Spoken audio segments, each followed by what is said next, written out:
Jake Morrison walked slowly through the long hallway that led to the Galactic Council chamber. His black shoes made soft sounds on the smooth crystal floor. The walls around him showed pictures of all the different alien species that belonged to the Council. There were 47 different kinds of beings from across the galaxy. Some looked like giant insects, others like walking rocks, and some like fish that could breathe air. Jake had worked with all of them for the past 8 years as Earth's main representative. Today would be his last day here. The decision had been made back on Earth after months of careful thinking. The human government had voted to leave the Galactic Council. It was not an easy choice, but it was the right one. Jake carried a simple data pad in his hand with the official withdrawal notice. The message was short and polite. Just like humans had always been during their time in the Council, the chamber doors opened with a quiet hiss. Jake stepped inside and looked around at the massive room. The ceiling was so high he could barely see it. Thousands of seats were arranged in circles, each one designed for a different type of alien body. The Korethi needed stone seats because their bodies were made of living rock.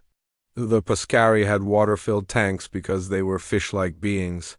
The Trilaxians sat on metal platforms that could hold their heavy armored bodies. Jake walked to the center of the room where a small platform waited for speakers.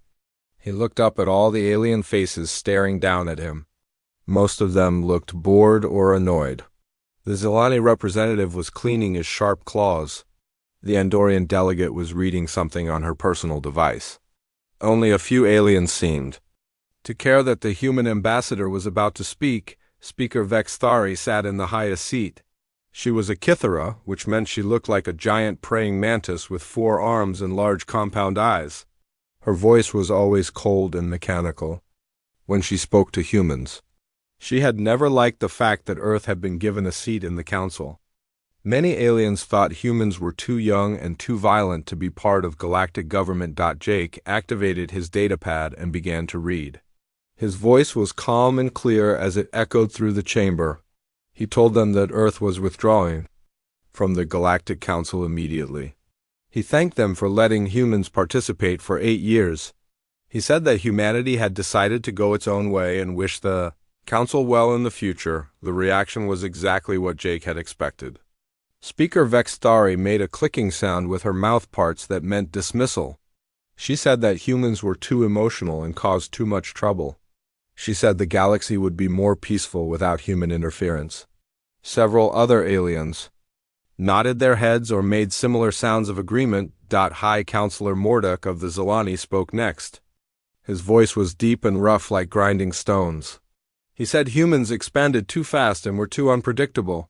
He said their aggressive nature had always been a problem.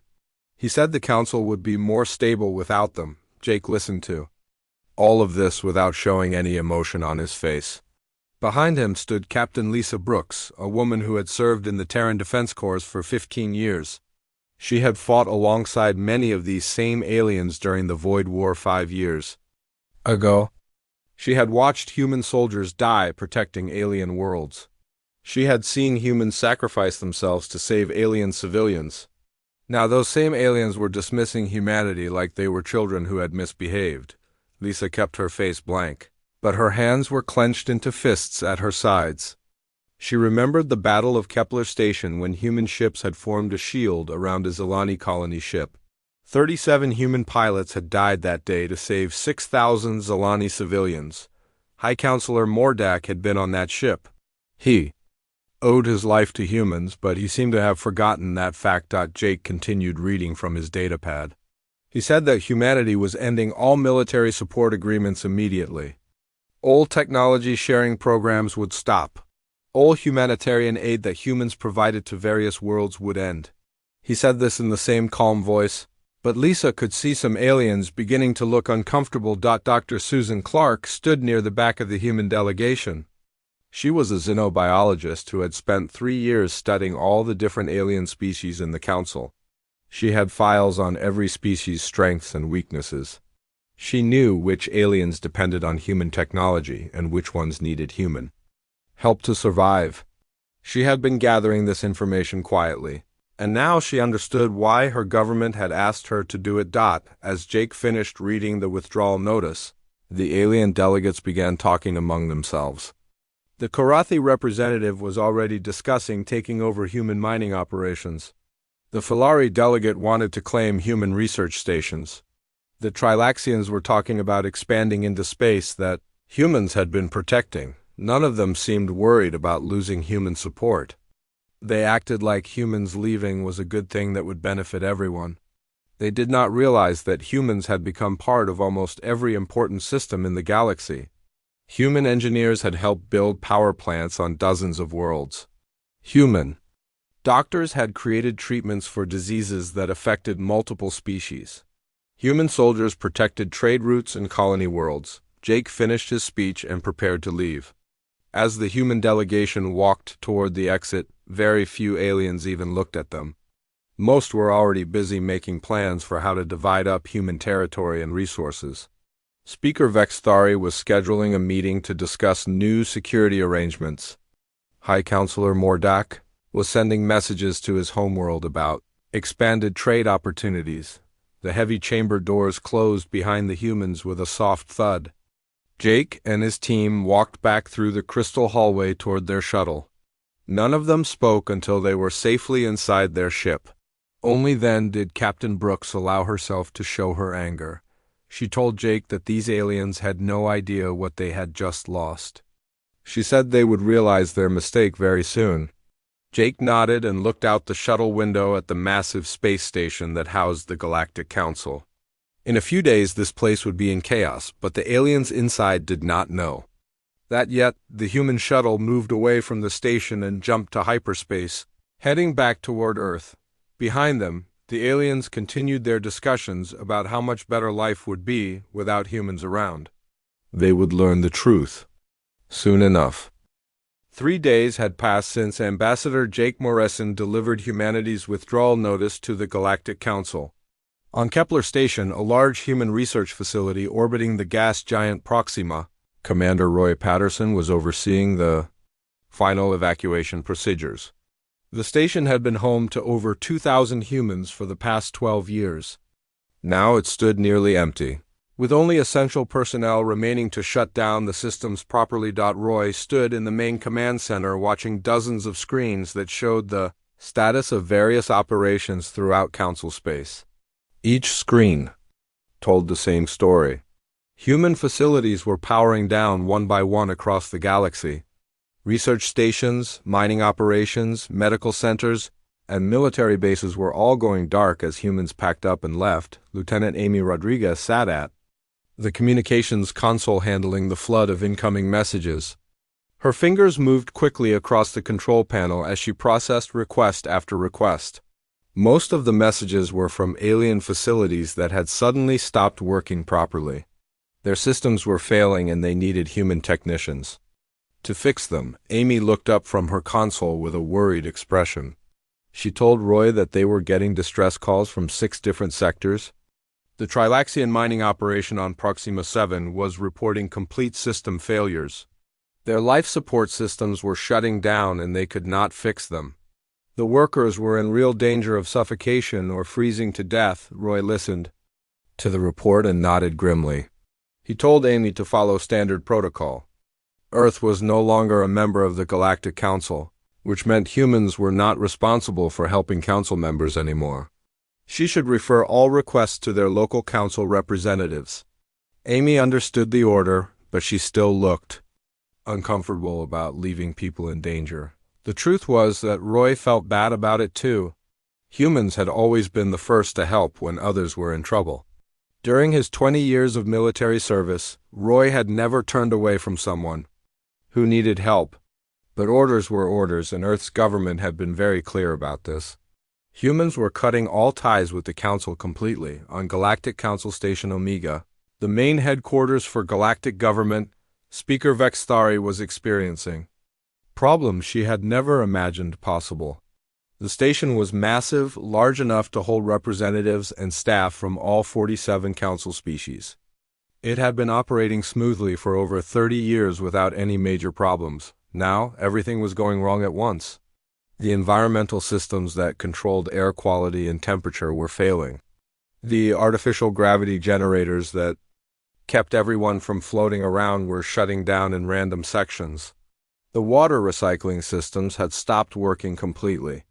Even the food replicators were producing meals that tasted terrible or were completely inedible. Vextari stood in her office looking at reports from the station's chief engineer. Geekter was a Korathi, a species known for their technical skills with machinery. His body was made of living rock and metal, which made him perfect for working with complex mechanical systems. But even he could not figure out what was wrong. With the station, Geekter spread all four of his arms in a gesture of confusion and frustration. He told Vextari that the atmospheric processors were shutting down in sequence and he could not stop them. The quantum regulators that maintained the artificial gravity field were going offline one by one. The water treatment systems required maintenance codes that he did not have access to. Vextari felt her compound eyes focusing sharply as anger began to build inside her. She demanded to know why Geekter could not access the maintenance systems. This was his job, and he had been doing it successfully for 15 years. There was no reason why he should suddenly be unable to perform basic maintenance tasks. Geekter looked uncomfortable as he explained the problem. The systems required authorization codes that had been programmed by human engineers. When the station was upgraded 15 years ago, Terran technicians had integrated their technology with existing alien systems. The integration had worked perfectly. But now all the human-designed protocols were locked and required codes that only humans possessed. Meanwhile, in the medical district of the station, Dr. Helen Carter was packing up her research materials and personal belongings. She had been the head of the Galactic Disease Control Center for 8 years. Her work had saved millions of lives across dozens of worlds. She had developed treatments for diseases that affected multiple species and created vaccination programs that prevented massive outbreaks. As Helen sealed her research containers, she received an urgent priority message from the Zilani homeworld. Dr. Somanar, her former colleague and friend, appeared on her communication screen. His scaled face showed obvious panic and desperation. He told Helen that crimson fever had broken out on 3 major Zilani cities. The disease had been completely eradicated 20 years ago, but now it was back and spreading quickly. Helen knew about crimson fever very well. She had been part of the research team that developed the cure. The treatment required a complex combination of drugs that had to be manufactured using human technology. The production process was so complicated that only human facilities could make the medicine properly. Dr. Silmanar begged Helen not to abandon her research. He said that the treatment protocols she had developed were the only effective cure for the disease. Without her help, thousands of Zilani would die within weeks. He asked her to stay and continue her work for the good of all galactic species. Helen looked up from her sealed containers and felt genuinely sorry for her colleague. She had worked with Silmanar for years and considered him a friend. But she had her orders from Earth. All human medical research was now classified as proprietary information belonging to the Terran Federation. She could not share it with anyone outside Earth's government. She told Silmanar that he would need to develop his own treatments. She was sure that the Council's scientific division was smart enough to find a solution without human help. After all, the Council had voted just 6 months ago to reduce human involvement in medical research. The alien delegates had said that human methods were too primitive and that alien science was more advanced. The panic in Dr. Silmanar's eyes told Helen that alien science might not be as advanced as the Council had claimed. But there was nothing she could do about it now. Earth had made its decision and she would follow orders like a good soldier. Back on Kepler Station, Commander Roy Patterson received another batch of emergency calls. The Andorian Republic was reporting that their weather control systems had failed completely. Massive storms were forming over their major cities and they could not stop them. The Pescari Union said their ocean farming systems were breaking down and their food supply was in danger. Roy looked at all the requests and felt a mixture of sadness and satisfaction. He was sad because people were suffering and he wanted to help them. But he was also satisfied because these same aliens had spent years telling humans that their help was not needed or wanted. Now they were learning what life was like without human support. Lieutenant Amy Rodriguez continued processing the emergency calls. Each one was more desperate than the last. The aliens were beginning to realize that humans had been more important to galactic civilization than anyone had imagined. But it was too late now. The humans were leaving quietly, just as they had promised, and the aliens would have to solve their own problems. By the end of the first week after humanity's withdrawal from the Galactic Council, the true scale of the crisis was becoming impossible to ignore. Senator Paul Gibson sat in his modest office on New Terra, one of humanity's newest colony worlds. The room was simple but comfortable, with a large window that looked out over rolling green hills and a small city in the distance. Paul had served as the chairman of the Human Galactic Infrastructure Committee for 6 years before Earth withdrew from the Council. He knew more about the integration of human technology into alien systems than almost anyone else. He had supervised the installation of fusion reactors on 17 different worlds. He had overseen the construction of transportation networks that connected dozens of star systems. He had helped design the safety protocols that kept millions of aliens safe in dangerous environments. His communication device chimed with an incoming message. The holographic display showed the image of High Counselor Morduk, the Zelani representative who had been so dismissive of humanity just 1 week ago. Now the proud alien leader looked tired and stressed.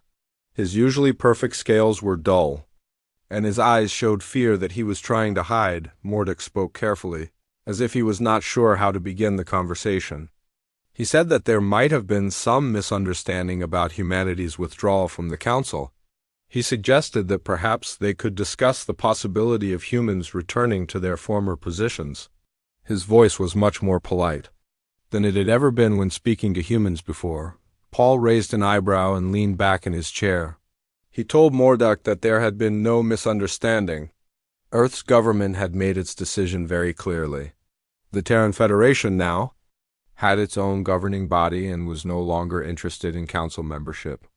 But he was curious about what kind of problems the council was facing. Morduk's composure cracked slightly as he explained the situation. 17 star systems were completely without reliable power generation. The fusion reactors that humans had installed during the infrastructure development program required constant maintenance and calibration. The process needed special authorization codes that only human engineers possessed. Without these codes, the reactors were shutting down. One by one, Paul picked up a datapad from his desk and scrolled through similar reports that had been coming in all week. The Filari Consortium was facing agricultural collapse because their terraforming systems had stopped working.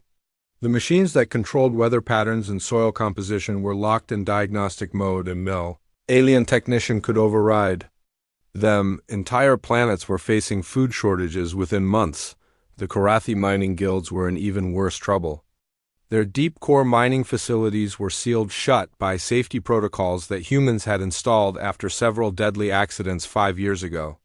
The protocols were designed to prevent cave-ins and toxic gas leaks, but they required human authorization to reset. Thousands of Korathi miners were trapped underground with no way to reach the surface. Captain Lisa Brooks, now serving as Director of External Affairs for the Terran Federation, was handling most of the emergency communications from Council space. Her office was in the same building as Paul's, and she was receiving desperate calls every few hours. Each call followed the same pattern. First, the aliens would be dismissive and demand that humans fix their problems immediately. Then they would become concerned when humans politely refused. Finally, they would become desperate and offer anything they could think of in exchange for help. Lisa's communication device buzzed with another incoming call. The display showed Admiral Korthvex of the Trilaxian fleet. The Trilaxians were a warrior species known for their powerful military and advanced weapons technology. They had always been proud of their superior fighting abilities and had often criticized human military tactics as primitive and ineffective. Admiral Korthvex appeared on the screen wearing his full battle armor, but his usual confident demeanor was gone. His gravelly voice sounded strained as he explained that the Trilaxian fleet was facing a critical situation. Their targeting systems had completely malfunctioned, and they could not lock onto any targets beyond basic visual range. Lisa listened to the Admiral's explanation with growing understanding. During the Joint Defense Initiatives 3 years ago, human engineers had integrated advanced targeting computers into Trilaxian warships. The integration had improved their accuracy by over 300% and had made their fleet the most feared military force in the galaxy. But the targeting systems were built with human technology and required regular updates that only humans could provide. Lisa consulted her files and found the records of her previous interactions with Admiral Korthvex. She told him that she remembered his specific request that humans stay out of Trilaxian military affairs.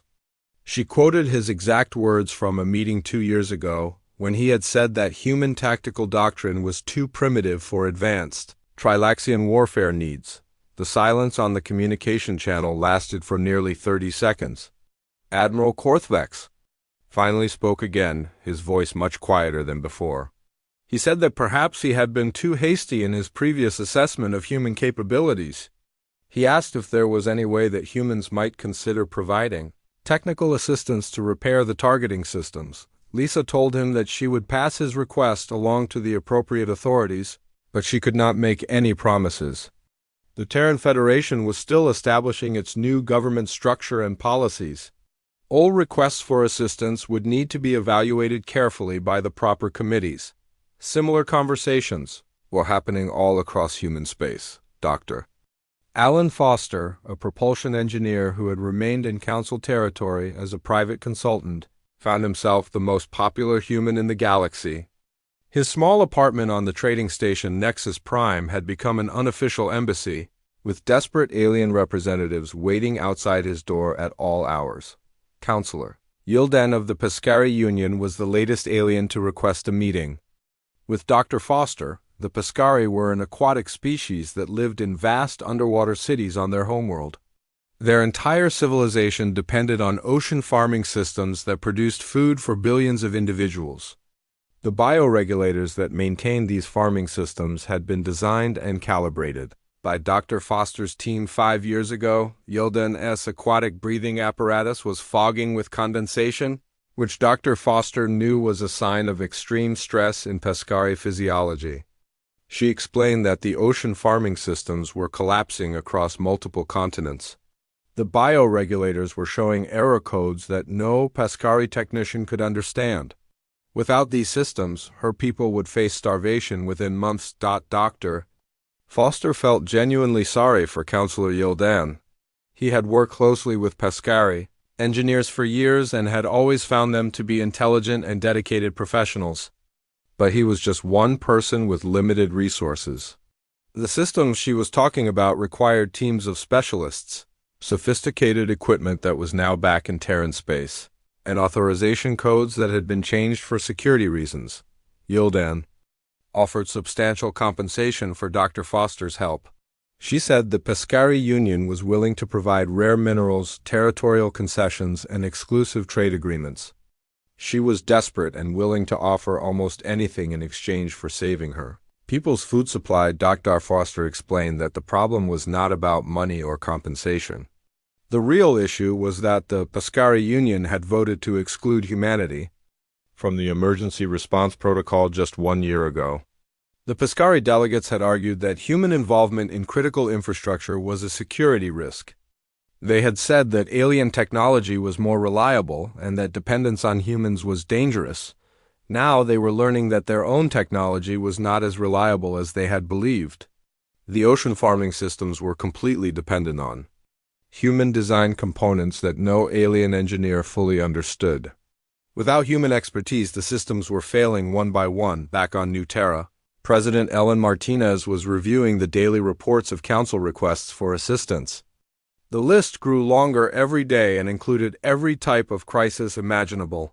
Power grid failures were affecting dozens of worlds. Medical emergencies were spreading as human-developed treatments became unavailable. Agricultural systems were breaking down and threatening food supplies. Transportation networks were shutting down and isolating entire star systems. Defense systems were malfunctioning and leaving worlds vulnerable to attack. President Martinez was a former military officer with steel gray hair and sharp, intelligent eyes. She had served in the Terran Defense Corps for 25 years before entering politics. She understood both the strategic implications of the current crisis and the human cost of refusing to help. But she also understood that Earth's withdrawal from the Council had been necessary and that returning would be a mistake. Her aide, Lieutenant Colonel Ben Parker, entered her office with the latest batch of reports. He told her that they were receiving over 300 requests for assistance every day. The Council was offering everything they could think of in exchange for human help. Rare mineral rights, territorial concessions, exclusive trade agreements, and even permanent seats on important committees. President Martinez asked if there had been any threats. 3 weeks had passed since humanity's quiet departure from the Council, and the situation had gone from bad to catastrophic. Speaker Vex Thari stood before the emergency session of the Galactic Council, looking out at a chamber that was only half full. Many representatives could not attend because their homeworlds were dealing with critical infrastructure failures. Others were stuck on planets where transportation systems had shut down completely. The massive chamber that had once been filled with the confident voices of galactic leaders was now eerily quiet. The few aliens who had managed to attend looked tired and stressed. Their usual proud demeanor had been replaced by obvious worry and fear. Even the lighting in the chamber seemed dimmer than usual because the power management systems were not working properly. Vexthari activated her communication device and began to address the assembled delegates. Her voice, which had always been strong and commanding, now carried a note of uncertainty that she could not hide. She admitted that the situation had become more challenging than anyone had initially calculated. The word challenging was a massive understatement, but she was trying to maintain some dignity in front of the other species. The truth was that human integration into galactic systems had been far more extensive than any alien leader had realized. Humans had not just provided technology and expertise. They had become the invisible foundation that held galactic civilization together. Their engineers had designed critical systems, their doctors had developed essential treatments, their soldiers had maintained peace and security, and their scientists had solved problems that no one else could handle. Councillor Felinara of the Andorian Republic stood up from her seat, her blue skin pale with stress and exhaustion. She told the assembly that calling the situation challenging was not adequate to describe what was really happening. Her homeworld was facing the worst weather crisis in recorded history. Planetary storms, unlike anything her people had ever seen, were devastating major cities and killing thousands of civilians. The atmospheric processors that regulated Andorian climate had been designed by human engineers 10 years ago.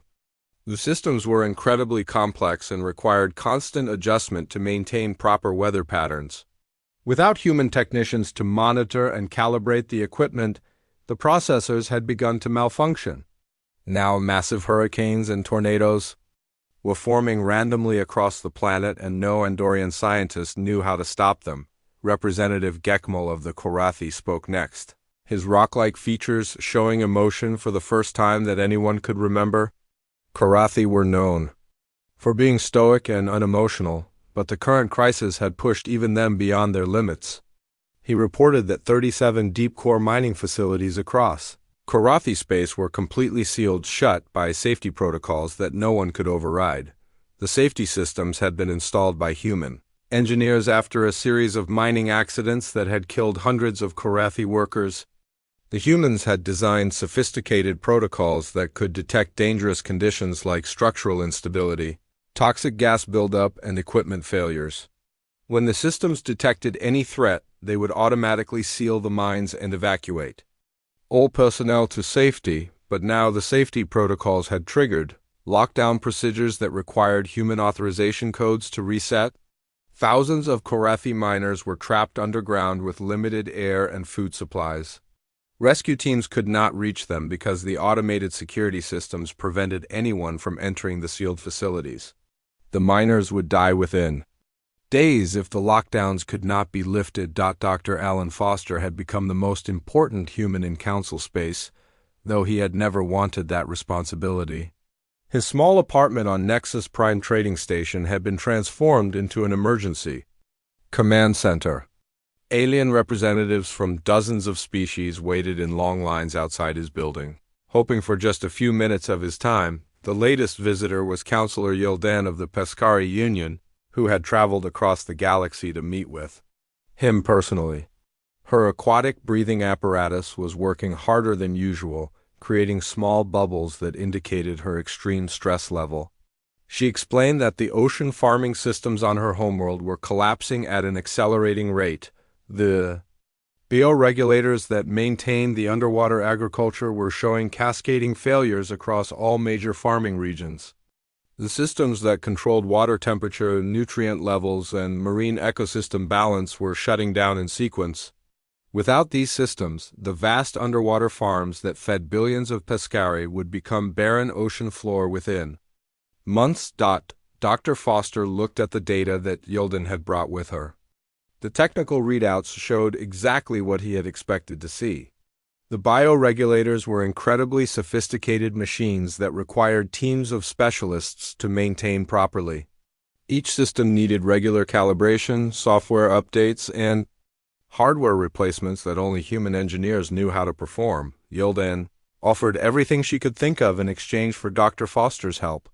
The Pescari Union was willing to provide rare minerals that were worth more than entire star systems. They would grant territorial concessions that would give humans control over valuable trade routes. They would sign exclusive agreements that would make Earth incredibly wealthy and powerful. Dr. Foster felt genuinely sorry for the desperate alien leader, but he had to explain the reality of the situation. He told her that compensation was not the issue. The real problem was that he was just one person with limited resources and capabilities. The systems she needed repaired required teams of dozens of specialists working together with sophisticated equipment and access to secure databases. Even more importantly, the Pescari Union had voted just 1 year ago to exclude humanity from the Emergency Response Protocol. The Pescari delegates had argued that human involvement in critical infrastructure represented an unacceptable security risk. They had insisted that alien technology was superior and that dependence on humans was dangerous for galactic stability. Dr. Foster reminded Yildan that her own government had said that human engineering methods were primitive and unreliable. The Pescari had demanded that all human-designed systems be replaced with alien technology within 5 years. They had wanted to eliminate human influence from their critical infrastructure completely. Now they were learning that they're superior. Alien technology could not replicate what humans had built. The bioregulators were failing because no Pescari engineer truly understood how they worked.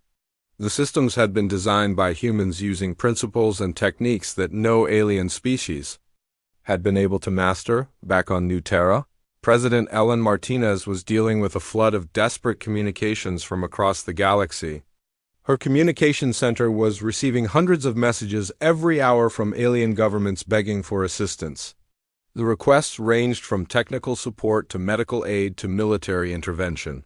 The offers being made in exchange for human help were extraordinary. The Trilaxian fleet was offering to share their most advanced weapon designs. The Karathi were willing to grant mining rights to entire asteroid fields filled with rare metals. The Andorians were offering territorial concessions that would double the size of human space. Some species were even offering to become human protectorates in exchange for continued support. Lieutenant Colonel Ben Parker brought President Martinez the latest intelligence reports from across council space. The situation was deteriorating rapidly on multiple fronts. Economic systems were collapsing as trade routes shut down. Food shortages were developing on dozens of worlds as agricultural systems failed. Medical crises were spreading as human-developed treatments became unavailable. Most concerning of all, some alien governments were beginning to face internal rebellions. Civilian populations were demanding to know why their leaders had allowed their worlds to become so dependent on human technology. Protesters were gathering in major cities across the galaxy, calling for their governments to do whatever was necessary to bring the humans back. President Martinez asked about potential military threats. With so many systems failing, some aliens might decide that force was their only option. Ben reported that the military situation actually favored humanity. Most alien defense systems had human components that were no longer being maintained. Their targeting computers were unreliable, their communication networks were failing, and their logistics systems could not support large-scale operations. The Trilaxian fleet, which had been the most powerful military force in the galaxy, could barely function at all. Their warships could not target anything beyond visual range. Their coordination systems were offline, and their supply chains had collapsed. The proud warrior species that had once looked down on human military capabilities was now essentially helpless. The irony was almost painful to observe. The aliens had dismissed humanity as primitive and chaotic. They had insisted that galactic civilization would be more stable and prosperous without human interference. Now they were discovering that their advanced society had been built on a foundation of human expertise and innovation. Speaker Vexthari ended the emergency council session with a desperate plea for unity and cooperation. She called on all remaining member species to work together to solve the crisis. But everyone in the chamber knew that cooperation. 1 month had passed since humanity's quiet departure from the Galactic Council, and the full scope of the disaster was now impossible to deny. The carefully maintained balance that had held galactic civilization together for centuries was crumbling. Entire star systems were going dark as power grids failed. Trade routes that had operated smoothly for decades were shutting down as transportation networks collapsed. The galactic economy was in complete freefall with no signs of recovery. Ambassador Jake Morrison received a formal invitation to address the Galactic Council, but this time the circumstances were completely different. He was not coming as a representative seeking membership in their organization. Instead, he was being invited as a dignitary from a sovereign nation that the Council desperately needed to win back. The change in tone was remarkable and showed just how far the aliens had fallen. Jake walked through the same crystal hallway he had used a month ago, but everything felt different now. The walls that had once displayed proud images of council member species now showed empty spaces where several delegations had been forced to leave due to crises on their homeworlds. The lighting was dimmer because the power management systems were not working properly. Even the air felt stale because the environmental controls were failing. The council chamber that had once been filled with confident alien voices was now eerily quiet. Only about half the normal number of representatives were present, and those who had managed to attend looked tired and desperate.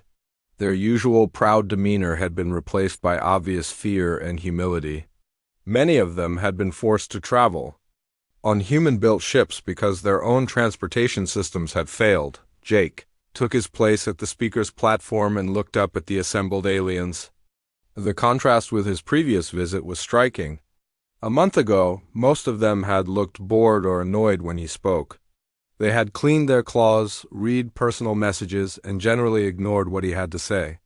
Now every alien in the chamber was staring at him intently, hanging on his every word like their lives depended on it. Speaker Vexthari, who had once dismissed humanity with casual arrogance, now spoke with careful politeness. Her compound eyes showed a humility that Jake had never seen before. She thanked him for accepting their invitation and acknowledged that the Council's previous assessment of humanity's contributions had been incomplete. The word incomplete was a massive understatement, but Jake appreciated the effort to show some dignity. Jake nodded diplomatically and told her that he understood their situation. The integration of human expertise into galactic infrastructure had indeed been more comprehensive than most aliens had realized. He spoke in the same calm, professional tone he had always used, but now the aliens were actually listening to every word instead of dismissing him. High Counselor Mordock, who had been so confident about galactic stability without humans, now leaned forward in his seat like a desperate supplicant. He told Jake that the council was prepared to offer humanity unprecedented concessions. They would provide a permanent seat on the Security Council with expanded voting rights. They would grant territorial concessions that would make humanity one of the most powerful species in the galaxy. They would share advanced technologies that had previously been restricted. Jake listened to the offers with interest but did not show any excitement or eagerness. He told Mordek that the proposals were quite generous and that he would certainly pass them along to his government for consideration. However, he said there was something interesting that the Terran Federation had discovered during their month of independence that the Council should know about. The chamber fell completely silent. Every alien representative stopped moving and focused all their attention on Jake's words. They were terrified that he was about to deliver another devastating piece of news that would make their situation even worse. Jake smiled slightly and explained that humans had found they actually functioned quite well on their own. Human colonies were completely self-sufficient and did not need support from other species. Their trade networks with non-council species were flourishing and bringing in enormous profits. Their research programs were advancing rapidly without the bureaucratic delays and restrictions that had slowed them down in the council. Captain Lisa Brooks stepped forward carrying a datapad filled with intelligence reports. She told the assembled aliens that several species had approached humanity directly for mutual defense agreements, completely bypassing the council structure. These species had observed how humans were treated in the council chambers and had decided that humanity would be a more reliable partner than the council bureaucracy. The implications of this statement hit the aliens like a physical blow. They were not just losing human support. They were also losing other species who were choosing to work with humans instead of remaining in the council. The galactic government that had seemed so stable and permanent was being abandoned by its own members. Dr. Susan Clark added her voice to the discussion, sharing information that made the situation even worse for the council. Her xenobiological research had identified 17 species that were previously unknown to the council. These species had been contacted by human exploration teams and had expressed strong interest in establishing direct relationships with humanity. They had specifically requested that their interactions remain secret from the council. This news was particularly devastating because it meant that humanity was not isolated after leaving the council. Instead, they were building their own network of allies and trading partners. The aliens had assumed that humans would come crawling back after a few weeks of independence. Instead, humanity was thriving and becoming more powerful than ever. Jake paused to let all this information sink in before delivering his final statement. He told the assembled aliens that the real blunder had not been simply dismissing humanity's contributions to galactic infrastructure.